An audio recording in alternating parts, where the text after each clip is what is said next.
What's up, everyone? It's Wesley back the day with Core 4 Sports, coming to you from a little different place as I am currently in COVID isolation, but that will not stop the content. Today's video, we're going to be doing a full bracketology breakdown, looking at the different seed lines, who should be where, and how I think it will end up come Selection Sunday. So with that, let's get into it. What's up, everyone? So if we look at our one seeds right here, right now we have Gonzaga, Baylor, Michigan, and Ohio State. The only thing I could see here changing is Ohio State dropping out of the one line. Right now, Ohio State, they just lost to Michigan, and if they happen to drop a game or two in the next week, and Illinois could possibly beat Michigan, or Iowa could beat Michigan tonight, then I could see either of those two teams hopping up to the one line. Alabama lost to Arkansas last night, so I don't think they will be hopping up to the one line in the near future, but I do think Alabama needs to be worrisome. They've shown they can be beatable in the SEC, which really isn't that good this year, and they could drop lower and lower. And if we get to the two line now, you have Illinois, Alabama, Villanova, and Iowa. Iowa and Illinois obviously can take a jump. They can also take a fall depending how the last week and a half of the regular season and conference championship week goes. Villanova, I think they're going to stay on the 2. I really don't see them having anyone on their schedule that is going to bump them up to the 1, and I really don't see them losing big enough games to drop them down to a 3. Now, if we look at the 3 line right now, we have, if we go in order, we have West Virginia at 2.75, Houston at a 2.97, Florida State at 3.16, and Oklahoma at a 3.49. I think the team that I would be worried the most about in this group is Oklahoma. Oklahoma, I think, is the worst team out of these 4 teams. I guess you could say Oklahoma beat West Virginia twice, but look at how they've put together a good season. Oklahoma also just lost to a bad Kansas State team. Houston, they've shown their ability to lose games recently, so I wouldn't be surprised also if they could possibly drop another seed line. Funny for Houston, as we were talking about them as one of the better teams, possibly a top 6 team in the country for the majority of the year, and they have dropped a couple of games recently, which is dropping them seed lines. So Florida State, I think, is probably the best team in the ACC. I don't think Virginia is that good, especially after what Florida State did to them last week. Virginia's now lost 3 in a row going into tonight, and so I think Florida State's the best team in the ACC, and that will keep them at a 3 line. Next, if we go to our 4 line, it's starting to get interesting here. You have Virginia, Kansas, Texas, and USC. Texas obviously has beaten Kansas twice. Virginia's dropped 3 in a row, including a bad loss to Duke and North Carolina State, and then USC is probably the best team in the Pac-12, followed by, I would say UCLA or Oregon, but USC did make quick work of Oregon earlier in this week. But I think USC is going to stay on the 4 line, Kansas or Texas. I think Kansas will probably drop to a 5 line. I just think they're having a hot streak. They're going to lose a couple games I think they're going to lose this weekend, and then they are not going to do that well in the Big 12 tournament. They don't have any more games remaining next week. Next, if we go to our 5 line, you have Creighton, Tennessee, Texas Tech, and Wisconsin. Obviously, the Big Ten is going to start being noticed a lot here.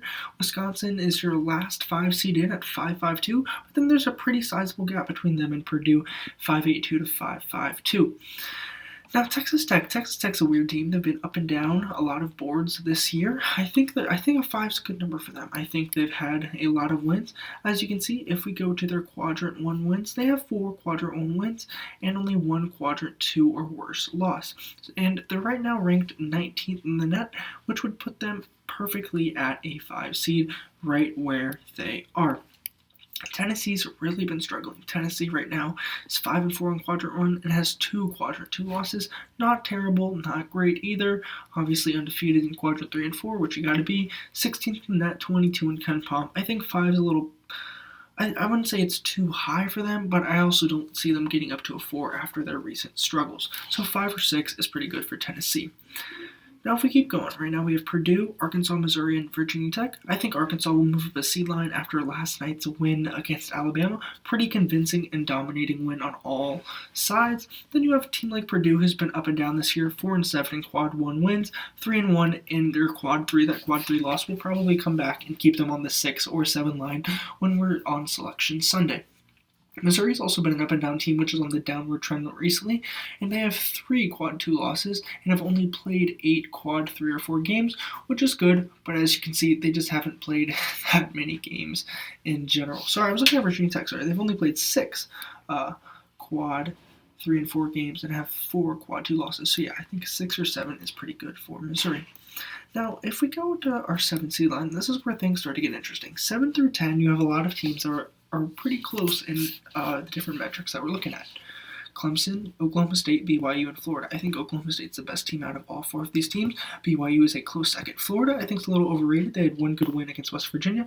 Other than that, they really haven't shown that much consistency.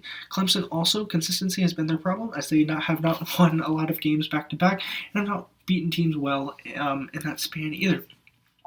If we look, they currently have 5 quad 1 losses, but no quad 2, 3, or 4 losses. That's good, obviously, but they're only 3 and 5 in quad 1. If they were looking at something like 5 and 3, I'd have a lot more faith in them, but I don't.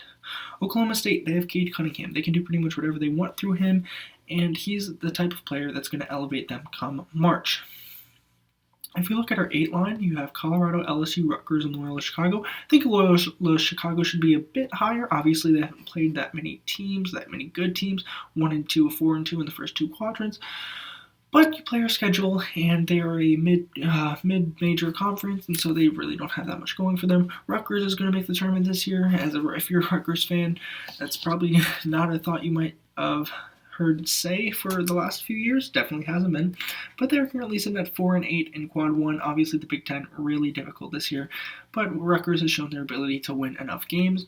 And then LSU's an interesting team. The SEC's been down. LSU has 3 and 6 in quad 1, not great, only 2 games in quad 2, and they've taken care of business. They're ranked 29th and 29th in the net and KenPom, so pretty even. So I would say an 8 seed's probably about right. We'll have to see what happens come SEC conference tournament time.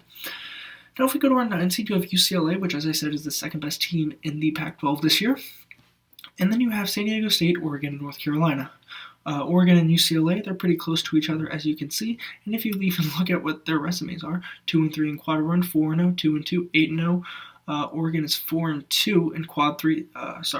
Oregon is 4 and 2 in quad 3, which is not great at all. 47 in the net, 42 in KenPom, 40 in the net, 44 in KenPom. Pretty similar resumes. That's when they're on the same seed line. North Carolina obviously has had a weird year. They're currently 1 and 6 in quad 1 victories. Hopefully they can pick another couple up before the season ends if they want to jump a seed line or 2. Now, if we go through Louisville, Boise State, Maryland, and Xavier, right now you have Louisville, who is 0 and 4 in quad 1 games and has 1 loss in a quad 3 game. Not great at all. They could be a bubble team come Selection Sunday, so keep an eye out for Louisville. Also, keep an eye out for Maryland. Maryland has 5 quad 1 victories, but they've also lost to a couple of not-so-great teams. And then if we go to our 11 line, you have VCU, Drake, Seton Hall, and St. Bonaventure. A couple of automatic bids here. Seton Hall's your only one that's not an automatic bid, I believe. 3 and 6, 2 and 3, 7 and 1. That's 7 and 1 and 2 and 3. We'll come back to bite them, but I think an 11 line is just fine. Minnesota is a bubble team. All of these teams, I would say, including Connecticut, are a bubble team. I'm not sure who's going to come out of these conferences, as they're mid-major conferences and not a lot of people know a lot about them. Western Kentucky, I will tell you, though, is a pretty good team. Belmont is a good team, underrated, though, but they've also only played quad 3 and quad 4 games, which is going to come back to hurt them in Selection Sunday. And if we look at everything down here, everything pretty much lines up in order, and it all makes sense.